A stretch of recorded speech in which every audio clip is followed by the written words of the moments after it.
Hello, everyone. Let's just give it a couple seconds just to let everybody come in, grab their seats. Thank you for joining us today for our kickoff webinar for Health Literacy Month.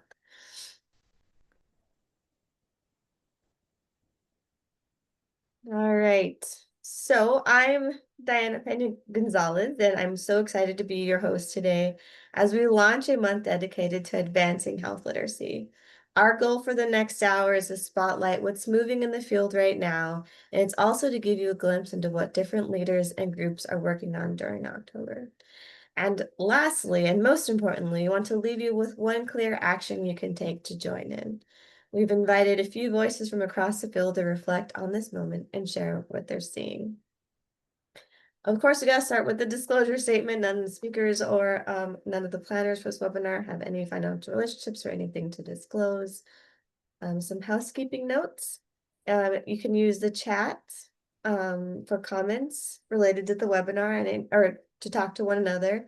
And then also you can use the Q&A box to submit your questions to the presenters at any time. The webinar will be recorded and posted on the Solution Center under the archive section.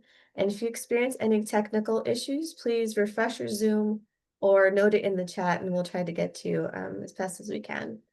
After the webinar, receive an email with a short evaluation form, and you must fill out this evaluation form so that you can receive continuing education credit and receive your certificate. So with that, let's get this presentation started with someone who helped start this movement that we are calling Health Literacy Month. It's my pleasure to welcome Helen Osborne, founder of Health Literacy Month, to open us up with some reflections on how this month began and what she's hoping for 2025. Welcome, Helen. Oh, thank you. Thank you for having me here, and happy Health Literacy Month. Yes, happy Health Literacy Month to you too. So can you take us back to 1999? What inspired you to start Health Literacy Month? 26 years ago. That's remarkable. I had just left my clinical practice as an occupational therapist and started my own health literacy consulting business. And I went to groups like, well, let's talk about health literacy. And they'd go, what is health literacy? So I knew I had a lot of work ahead about raising awareness about what health literacy and why it is and why it matters. So at the same time, I'm part of the National Speakers Association, and we had many different wonderful presentations. And one of the ones I went to was about creating your own national event. And this woman was saying whatever she did this event on procrastination or something, and that was her topic. And so she created her own event, and wouldn't you know, she got a phone call and asked to be on a radio show in England about it. And I thought, well, that's a cool idea. I put the two together. No one really knew about health literacy, and we need to get word out. So I was thinking about creating something along the lines of Health Literacy Month. So at that time, I was active, as I still am, on the health literacy discussion list. And I just posted something out there like Health Literacy Month. How does that sound to you? And I thought either no one's going to respond or people will go, what? Who are you to do this? But instead, I got an overwhelming amount of responses going, great idea. What are you going to do? Well, at the time, I didn't really know what I was going to do, but started working it out. The next thing I did is I just walked downtown, went to my public library, went to the reference section, and took out this book called Chase's Calendar of Events. And that's how you apply to get your own national event. Mm. And it cost me 15 cents to start this whole health literacy month. And that was the cost of what I had to pay the library to make a copy of the application form. I filled out the application form, sent it off, and ta-da! Health Literacy Month is getting started. So now I had to figure out, okay, what are we going to do? Part of the decisions I had to make is what month? Is it a day? Is it a week? Is it a month? and I came up with the idea of October. Well, honestly, we miscommunicate all year long. There is nothing special about October, except it's a great time to have a shared focus because it tends to be good weather all around the world. There Mhm. aren't as many religious holidays or those Mhm. immovable objects to work around in October. And in the United States, it's before national elections. And I thought 26 years ago, I'm thinking, who wouldn't want to be part of communicating about health more clearly? Mm. Um, and so that was why I chose October, and I chose a whole month to give everybody flexibility to do whatever mattered wherever they were. Now, this event started for 15 cents. Our budget didn't particularly grow from there. So it's very much of a grassroots event with no right or wrong about what to do. People, individuals, organizations can do whatever is meaningful about raising awareness about the importance of health information worldwide. So that was gave a month, gave plenty of time and flexibility. So that's how Health Literacy Month got started That's 26 years ago. that is fantastic. Thank you for that story. I didn't think, all those things come into play. I mean, absolutely, you need to pick the month and what month is it going to be. And thank you for taking so much thought into that too. I mean, that's so true. And when we plan, events and things like that, it's so true. We only think about Halloween here in the US for, some of the large holidays that we know people aren't going to be coming to any of our events. So thinking forward about this year, what would you love to see more of this year that people can plan for this month of Health Literacy Month? Well, I'll tell you what I've loved seeing all along. Health literacy grew from this just trusty little band of volunteers in May doing this on nearly no money to where it is now, where it's truly international. I am just wowed by all that people are doing. It's really, really exciting to do that. Health Literacy Month got so big, I was leading it. I not only founded it, but I was leading it for many years. And then it got to Mm. be way more than I could handle. So very happily, IHA has taken the lead in, overseeing all of Health Literacy Month and making sure it happens. What would I like to see happen? I'd like to keep seeing what people are doing, where each group, there is no wrong way to participate in Health Literacy Month. Groups can do whatever has meaning to them, wherever they are. For example, just today, I launched a new Health Literacy Out Loud podcast with Karen Commodore and Monique Hill, who you'll be hearing from. You'll be hearing from Karen in a minute. So that's my way of participating in it, launching a new podcast relevant to health literacy. So there are many ways. There is no wrong way.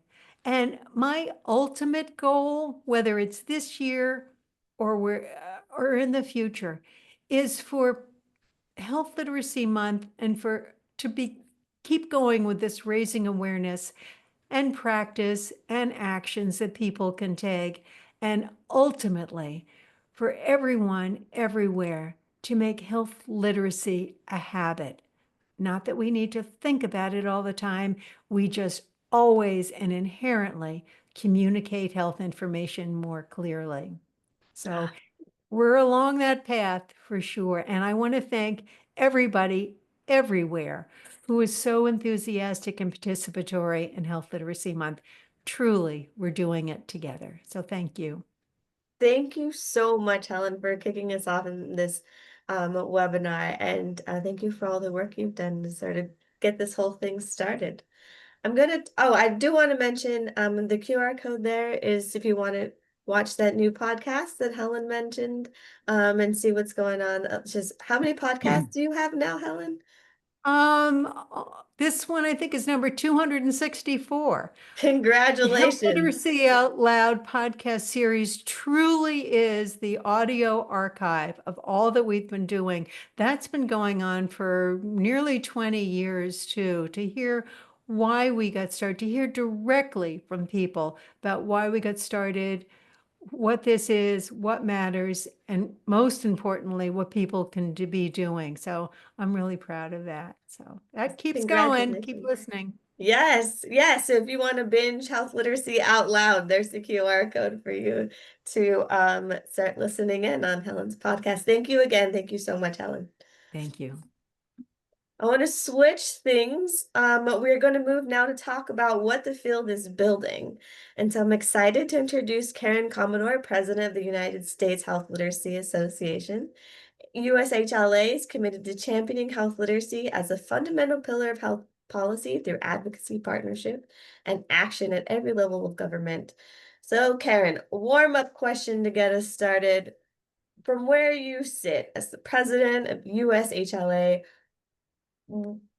what feels most urgent, promising, or important right now in the field of health literacy? Well, hello, Diana, and hello, everyone, and happy Health Literacy Month.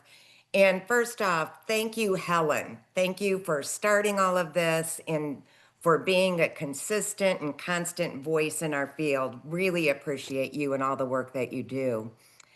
So, from where I sit, there's so many things, right, that I feel that are urgent and important and promising. So, if I had to narrow down one that's most urgent right now, I think it's ensuring that health literacy has a strong voice and a seat at the table in the rapid expansion of AI in healthcare, because it is coming so quickly right now. I'm currently working with a couple of local and regional healthcare AI chapters and task forces. And it's becoming clear that if health literacy isn't built in from the start, we risk creating systems that are confusing and inequitable. So I Mhm. think it's important we start thinking about policy because it's going to be crucial that we implement inclusive design, transparent testing, patient-centered deployment, and education that empowers both patients and providers. So I think that that's what's most pressing right now. Most promising and important, I think, is the willingness I'm seeing across the field to collaborate and partner in new ways to unify the field with one national voice. And that's Mm. why I'm excited to launch the US Health Literacy Association. It's really a chance to connect, coordinate, and amplify efforts, right? So that health literacy moves, from the margins, and we see a lot of silos into the national mainstream. So I think those are the few things that I think are pressing and promising and exciting right now. It's amazing. Thank you so much for that insight. And I 100% agree. The AI is moving incredibly quickly, and there's just so many barriers to it, how to use it effectively, and policies that are creating transparency on how the AI is even working in the back end is really important Mm. too. If not, we're increasing the disparities, right? So can you talk a little bit more about what you guys have going on for the month of health literacy, or just coming up in that you guys are planning that people can get joined in on? Sure. So the US Health Literacy Association formally launched May of this year, and it's a 501c6 national membership organization, basically created to advance health literacy through advocacy, policy, and leadership. It began as a grassroots, really an unfolding, gradual unfolding movement of professionals and advocates who saw an urgent need for a unified national voice. And we intentionally formed as a 501c6 rather than a 501c3 so that we could use our collective voice to influence legislation and shape policy and advocate for systemic change. And a lot of the reasoning behind it is because I think, as most of us are aware, we do have a thoroughly defined evidence based solution for health literacy, a lot of evidence based strategies, but they're not mandated and there's no incentive for adoption. Mm-hmm. And so we feel that these gaps have kept health literacy from being embedded into practice at scale. So, and also until now, a lot of the efforts have been fragmented, led by passionate individuals or local organizations. So, USHLA was launched to unify these efforts and give the field a national visibility and ensure that health literacy is recognized as a policy priority and a driver of equity, safety, and trust in healthcare. Fantastic. I 100% agree. You know, like the plain language guidelines, those are fantastic guidelines that, you know, we should be using. But you're right, there's no reinforcement of those guidelines to make sure they're being practiced universally. Um, so if folks are interested and joining in on this mission and this interest that you have sort of established, and you have your board, if you'd like to talk about the organization, how can people start getting involved and staying connected with your association, with the association? Okay, there's lots of ways to get involved. You can start by being a member, right? And the QR code is up there that will lead you to the USHLA website. And you can join as a member, whether an individual, a student, a nonprofit, or an organizational partner. And your membership will connect you to a national network, resources, and opportunities to shape the field.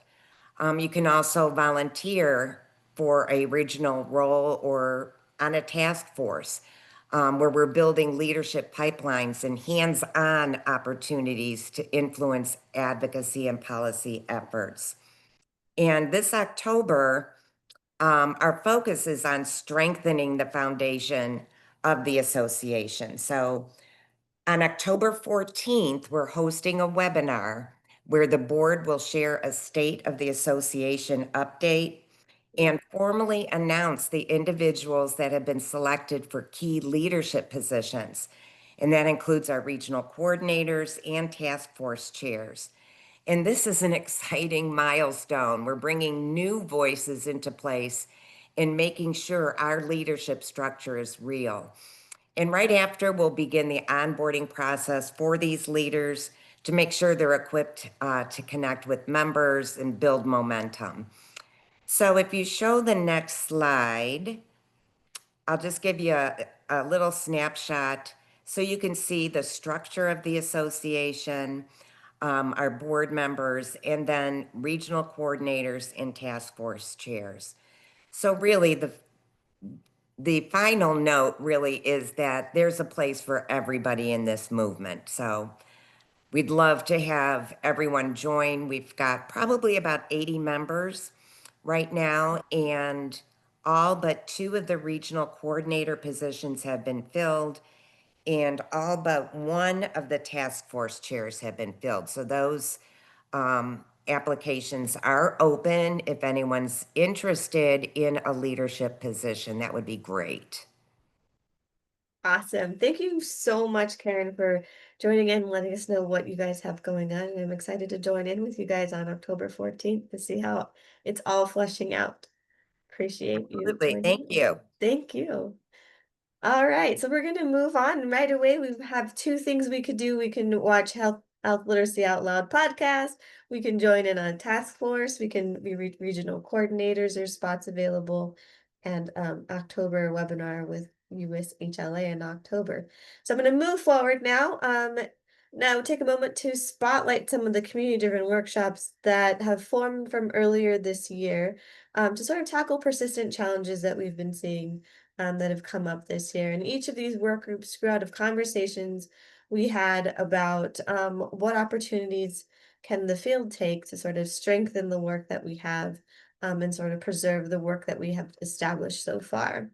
And while each work group has taken a different path, they all share a common purpose of turning ideas into practical action, especially during this month of October. So let me give a quick update on 3 groups, and then we'll hear directly from 2 other leads of impact groups. So first I want to talk about the glossary development group and where they're at. They sort of developed a survey, they circulated around so they can identify commonly used terms in health literacy that may need clarification or rethinking. And based on this feedback, they're focusing on two areas: reviewing terms flagged by the federal government, proposing clearer alternatives, and they're also collecting and comparing existing glossaries across sectors. The resource preservation group, this group is identifying at-risk resources, especially those created by now defunded federal initiatives, and are thinking through how to keep them accessible. Their long-term goal is to use the Health Literacy Solution Center as a home for these assets, categorized in many ways that will make them easier to find and apply across various settings. So we're looking forward to putting that onto the Solution Center. Once that's available, we'll send out an email to everybody to let everybody know that it's available for you to access. The other impact group is the Strategic Framing Group, and they're focusing on organizational health literacy, specifically how to write policies that support clear communication and secure leadership buy-in. Rather than reinvent the wheel, they're working on a customizable policy template that organizations can adapt to fit their needs. Right now, they're reviewing existing resources, identifying gaps, and outlining the key components for this guidance. And now let me take and I also want to note that there's the QR code here. So if any of this sounds interesting, there's still opportunity for you to get involved here if you're interested in joining an impact group. The QR code will lead you over to the Solution Center, where you can find out more about each impact group and how you can get connected. Now, I'd like to turn it over to two of the work group leads who would give us a quick look at what their teams are building and how others can get involved. As Scarlett has been co-leading the group focused on students and early career professionals. Scarlett, can you share where your group is focused on right now? Thank you so much, Diana. And just wanted to say what an inspiring start to Health Literacy Month. So I'll go ahead and provide my update. Just fix my screen. So I lead the Student and Early Career Engagement Work Group, and pretty much the purpose of this work group is to create a space for students and early career professionals to connect, learn, and contribute to the health literacy field. So based off our major work group, we decided to do two subgroups based off like some needs that we realized. One of them is the needs assessment work group, and they've been meeting to create kind of like a survey to better understand what students and early career professionals need. And they've been looking out for existing survey templates and resources to help build on what already exists, to not reinvent the wheel, to see what's out there. So that's what they're currently working on. And then we also have the mentoring subgroup, which is developing a pilot mentorship program that's planned for later or early next year. So they've been doing a great job, and I'm looking forward to see what comes out of this. But definitely our long-term goal is to build a supportive pathway for students and early career professionals to grow in health literacy. So even small steps are progress, and we're excited to see where this work goes. And if you're interested in joining, you could go ahead and email me. I'll put my email or like the QR code where Diana showed us here. Thank you so much. Thank you so much, Scarlett. Next is the Field Messaging and Collective Action Work Group. Rael is part of the team promoting plain language as strategy for systems change. Rael, what's your group working on? Thank you, Diane. Our small team is leading efforts on field messaging and collective action work group. And first and foremost, being a small and lean team, I would like to actually give a huge shout out to some of our key members who are, I think, part of this webinar. This morning in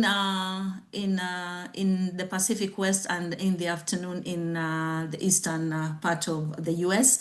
And first and foremost, I'll give a shout out to Corey Gibson, Belle Megan. We have Karin Barlow too, Brianna Vasquez. We have Lois Lander, Christine Vang, and not forgetting you, Diane, too. I think you are one of our great champions and key members of this great group. So our main agenda is to really look at promoting health literacy education using plain language. Next slide. Oh, they cannot see the current speaker. Yeah. So our main mission as a group is to help the field stay visible and strongly connected at this time, at this point in time where many feel silenced. And our focus is to really promote health literacy by co-creating shared messages and campaigns that speak across sectors and communities in plain language. And by making this information easier to see, shared, and also be able to support this information going forward. Next slide. So basically what we've done so far, it was to really, begin by focusing on the basics. First, how do we really define health literacy based on the Healthy People 2030 objectives? And right on the screen, you can see the two key definitions as presented by the Healthy People 2030 objectives, which is, focusing on the degree to which individuals have ability to find, understand, and utilize this information to make informed related health decisions and action for themselves, and also focusing on the organizational aspect. But being that our emphasis on really trying to promote health literacy using plain language, we also went further to try and really come up with a stronger definition on what it means to focus on personal health literacy and organizational health literacy using plain language terms. Next slide there. So this is how we do recommend, and this is how we are trying to really capture all these key resources and messaging around, defining health literacy using plain language. And our great definitions that we collectively worked on as a team is we propose that, personal health literacy is focusing on how easy it is for people to understand and access health information and services, for their own benefit and for those around them. And also looking at, the organizational health literacy, how organizations are helping people to be able to understand and utilize health information for their better decision-making processes and for their overall health and wellness. Next slide. So how will we do this? And it's a small team right now. I forgot to mention in the beginning that we are encouraging more members to be part of this great effort going forward. We are still trying to really define a lot of why are we really together, but we are making some steady progress, having, significantly to shift the thinking from health literacy now to plain language and centering our work on plain language. So what we have done as a team is to first and foremost, describe health literacy to those who are not familiar with the word using plain language terms. Then another significant huge effort that we've started working on is to really develop a checklist of key plain language resources that have already been, published, documented, and are available, in multiple platforms. But to really include or avoid when you're creating a health-related document. So we are planning to put all these resources together in one-stop shop that once someone can easily use as a reference in terms of how do I really communicate all this information in plain language. But the goal is to promote health literacy. And then finally, we are geared towards developing a reference page, of great and fantastic examples that will bring together, multiple resources into one place. So when you get into this one-stop shop, you'll be having access to all this health information in plain language that is geared towards promoting health literacy. So significantly, that is what we have done so far as a group, and we are making some great progress. If you'd like to be part of this fantastic efforts going forward, please feel free to reach out to me, or you can reach out to Diana too, who is also part of our great, facilitating team. And together, we can still work ways of defining and ensuring that you're able to, come up with key resources that can support us during this, very difficult and trying times when people really do not know what to do going forward. Thank you, Diane. Thank you so much, Rael, for that and all the work that you guys have done in that group. I'm going to switch now a little bit of our focus to what's happening this month of October and some of the events, tools, and opportunities that you can take part of continuing in through this month. I would like to, unfortunately, Michael Pascherella couldn't join us today, but I would like to say that there is a QR code there. There's the Health Literacy Research Conference is coming up in October. If you would like to attend, just scan the QR code and you'll get all the latest updates on what the agenda looks like, the speakers that they have coming up for this later on this month. I'm going to switch now over to close out, and then we can open up to Q&A. If you have any questions, please do drop them into the chat or the Q&A, and we can answer them at the end if you'd like to any clarification on how to get engaged. But to close out, I'd like to bring in Scarlett Flowers back onto the stage, who's been working behind the scenes to relaunch and update the website for healthliteracymonth.org. Scarlett could walk us through some of the tools that are available this month and what we've got planned on there. Again, and yes, I will be going over the Health Literacy Month website today. But before starting, and since I think we have a little bit of time, I want to start with the personal side of health literacy, where there's often the aha moment when the importance of health literacy really clicks and it stops just being a concept and becomes personal. And we've been collecting some stories on these aha moments, and I would like to share a couple with just a short clip. I'll share my screen real quickly.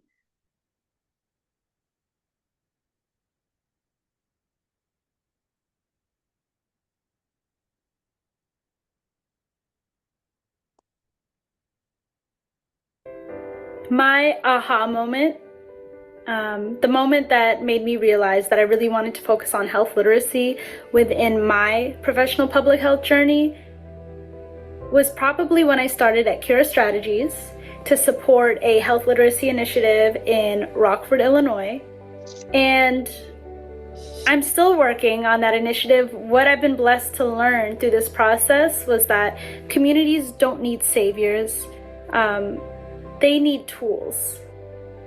Accessible and easy to understand tools to empower them to make the best decisions for themselves. And I'm honored to be in the business of empowerment.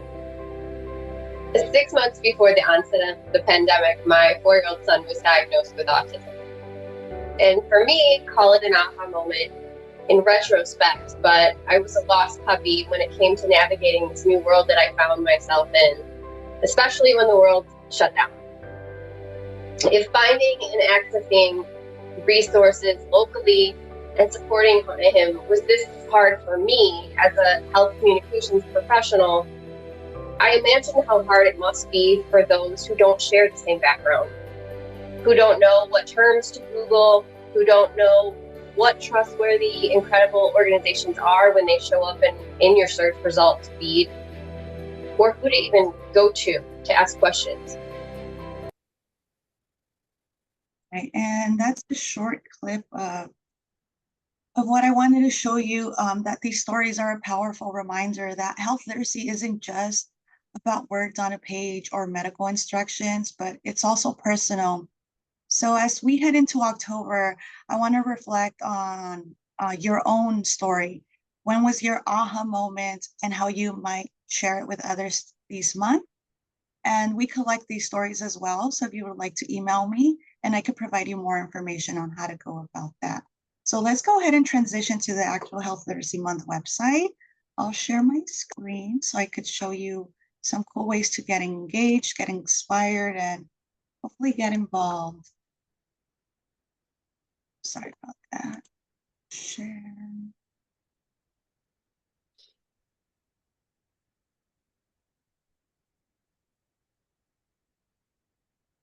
Okay, awesome. So here, let's zoom out, and this is where the health literacy website comes into play. It's designed to raise awareness and inspire action all year long. And I'll go over different sections on the website. First, this is like the homepage where you could find some curated videos that we have for you. on different topics on personal health literacy, how to communicate better with patients. And if you want to see the full video that I just shared, you can also watch it here, which is your aha moment. And we also have some fun gifts, and I'll show you those in the toolkit. So this toolkit here has ready to use materials like social media posts and graphics. Here you could download these, and like I said, they were gifts. So like, for example, I want to show you that they're animated. Oh, what's going on? Let's see. Oh, there you go. You could see the animation, and you could save these to your computer and share them on social media. We also have these other social media like health literacy heroes taking action. And you could use these also on printed materials. We have them in PNG and PDF files for you to download. We also have a health literacy month guide that you can use to follow colors. If you need the logo, you could download it here. And if you want a QR code for your social media or any printed materials, you could use that, and it directs them right back to this website. Also, if you need copy for a post and don't know where to start, this is a copy here that you could copy and post on any a newsletter, anything you'd like, it's ready.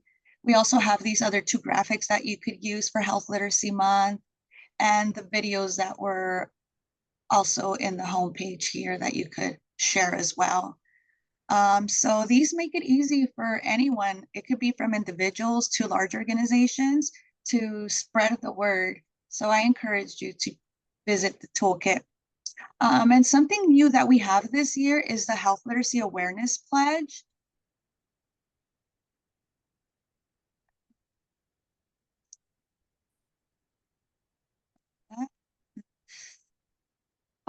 Okay, so this Health Literacy Awareness Pledge is where you show your public commitment to support clear and inclusive health communication, and it's super easy. You click here, it takes you to a form. In less than a minute, your name will automatically populate in this virtual pledge wall. And as you can see here, people that have already taken the pledge. You can also sort by organization or state. I'll go ahead and put state just so you can see the different states that have been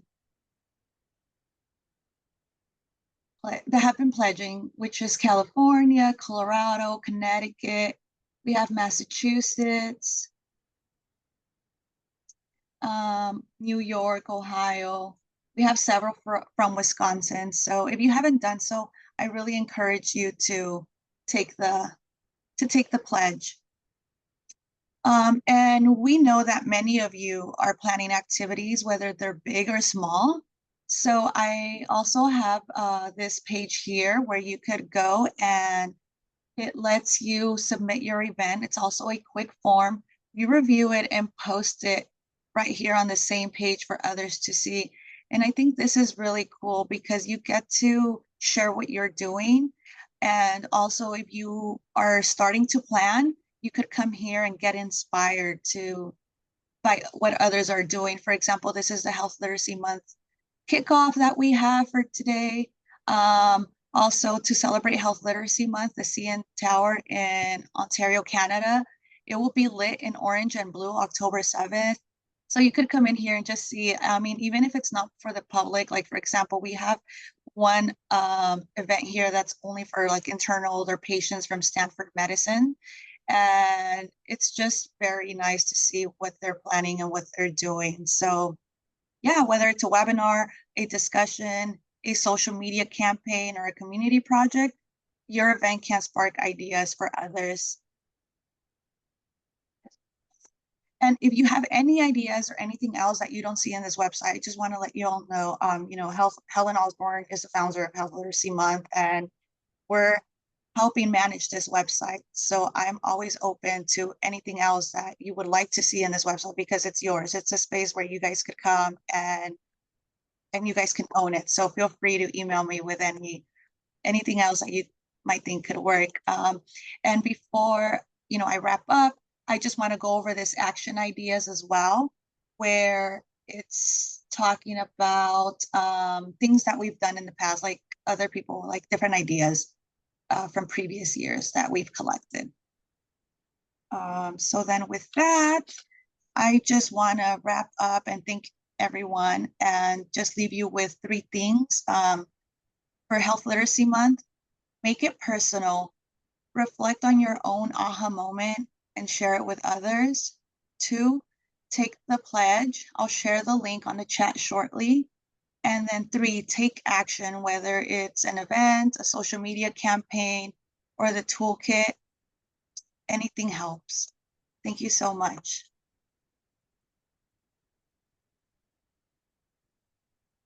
Thank you so much, Scarlett. Let me see. Let me see if my IT skills work, because they usually don't. See if I can get this back up. All right. Um, yes. Okay. So we're going to thank you so much, Scarlett, for giving us all those great and actionable tools that we can use for Health Literacy Month and giving us a tour of the Health Literacy Month .org site where people can access that. There's also the QR code here that you guys can use your phone really quick if you want to just take a look at where that quick access to that website. It's right there for you. And I would at this point like to bring everybody so quickly before I wrap up, just wrapping it all up into one big sort of huge bow on things that we could do. We could sign the pledge, we can submit an event that you guys have going on during Health Literacy Month. You can join a work group, you can follow the work group, you can also follow USHLA, join in on some of their events or some of their work groups that they have, and then also register for the HEART conference coming up. But bringing everybody back on stage, I would like to there's one question I think that came up that I wanted to get to. Ideas for Health Literacy Month, tabling, swag, giveaway items. Have you guys seen any cool Health Literacy Month items in the past, or things that can get other people in the community sort of knowing about Health Literacy Month? Any cool swag ideas?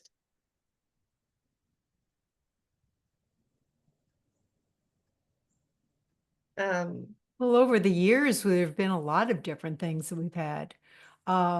We've had buttons that say Health Literacy Month. We've had highlighters that go Health Literacy Highlights, postcards, even mouse pads for using some of those designs that you saw there. I worked with an artist, those in the blue background about Health Literacy Hero. That was huge. A lot of organizations wanted to promote their own health literacy heroes. People even design capes. Children's units at hospitals even put it together with Halloween, and people came as health literacy heroes and superheroes. Lots of different ways to do it. And they've been very popular. So, but I don't have access to distribute those anymore. That was a long time ago. So here's someone, plain M&Ms. Keep it plain. I love that. I That's love such a great that. idea.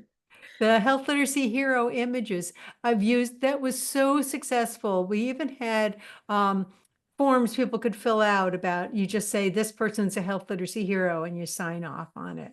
So there's lots of things that have been done over the years. The hero campaign was the most effective of all, I think. Yeah, I love that cape idea. That's such a cool concept. And the Zoom background, I love that idea too. Allison brought up, because we're all, we're all on meetings on Zoom these days, so that'd be an easy one to plug in. I love that idea about the Health Literacy Hero capes and a selfie. That would be fun. Because even if you look at those images that you now store in your IHA resource, there are some with blue, and there's Health Literacy Hero him. I did Health Literacy Hero her, and then we did Health Literacy Hero them, which is what you're seeing. And people are kind of wearing capes in those. Those were drawn a long time ago, but I think that they still hold up.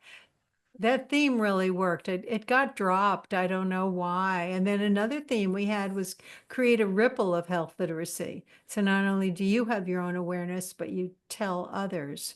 So those are themes in the past that closely allied with swag and images, and it was fun. Awesome. Health literacy hero trading cards. That's interesting. I've never heard of that one before. That's a really cool concept. That'd be fun. Yeah. Helen, I didn't ask you a warm-up question about where you sit and what do you think are sort of our hot topics in health literacy or where we could work more, opportunities or Well, we can't ignore what's going on nationally. And as I had said, I came up with the idea for October because it's right before elections, and who wouldn't want to be associated with clear communication? We're at a very, very challenging time right now. And I think we have to look worldwide for what's going on. And Health Literacy Month has no boundaries, no geographic boundaries at all. There's wonderful work being done nationally. I appreciate what Karen and teams are doing within the United States, but I think we have to look worldwide for where our strength is right now and our direction. So we have to work on the practice. And it sounds like you've got some work groups that are working on some of that. But I'd really recommend looking everywhere and seeing why health literacy matters wherever you are. As I said, when I came up with this notion long 20 zillion years ago, it was there's no right or wrong way to do it. So we can think of initiatives, but you have to be thinking about what matters where you are in the context of your times. So whether Karen's doing the work with her group on policy, other people are doing it on practice, people are trying to raise awareness where they are. It's all needed, but look around to what inspires you and how you can make it even just incrementally better today than it was yesterday. thank you for that. Yes, absolutely. Progression, right? Karen, anything you would like to add about the USHLA that you didn't get in that short little bit of time that you that was given for you to talk all about the association? Yeah, I think the best thing to do is to join the webinar on October 14th. Because we're going to do a state of the association at that time, introduce the leaders, and go to ushla.org. And there you'll get a lot of information about the association and ways to join, either as a member or apply for a leadership position and join a task force or a region. So just encouraging everybody to check that out. And I loved what Helen, you said, about being aware of where we're at today. It's challenging, and this is the time that I think about reflecting. We mentioned the aha moments, and what keeps me going is my personal why. And I think if everyone can tap into what's in their heart and what they're really doing this work for, I think that keeps us going. I often say, we've been in this work for a long time and we've hit barrier after barrier, right? But we pause, we pivot and say, what's next? And that's one thing that I always say, what's next? Because what keeps me going is my why, So I'm just going to encourage everybody to maybe not, it may not have to dig deep, it may be front and center, but whatever your why is and what keeps you going is something I think it's important to reflect on. Karen, I really like that point. I've done projects over the many years I've been doing all this work, not just health literacy, but clinically. And if it's just something that's imposed on you or one more thing to do, it's easy to drop when you have competing priorities. But if if it's deep inside and you refer to it as your why or the aha moment or whatever it is, if it's something inherent to who we are and what we believe in, that won't go away. That's why I've been doing this work for decades. There are newcomers. I know you're addressing newcomers, and people have been doing it a long time. it has to be deep inside and not just imposed externally or the idea of the moment. And that's where I really think we need to go is digging deep internally and then putting that out to the world. Mhm.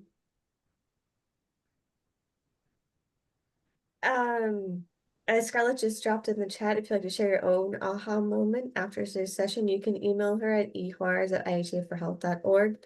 And then we can get those also up on the Solution Center. We also host a place for you to, and other individuals, like the video that you saw today about the aha moments. And those are, like you've mentioned, Karen and Helen, that those are a great place to start for yourself to sort of get that intrinsic motivation. And I think it's also a great way to also bring people on board to get people on board with the mission and why we're sort of all working towards this common goal. Any other last thoughts? We have a couple of minutes left. I just want to throw that out there. Any last thoughts about technology and health literacy? Bias in health literacy, practice of health lit. There's so many options, but any last thoughts of anything you guys want to throw out there? Scarlett, Rael, I also invite you into the conversation. Just a couple of minutes left.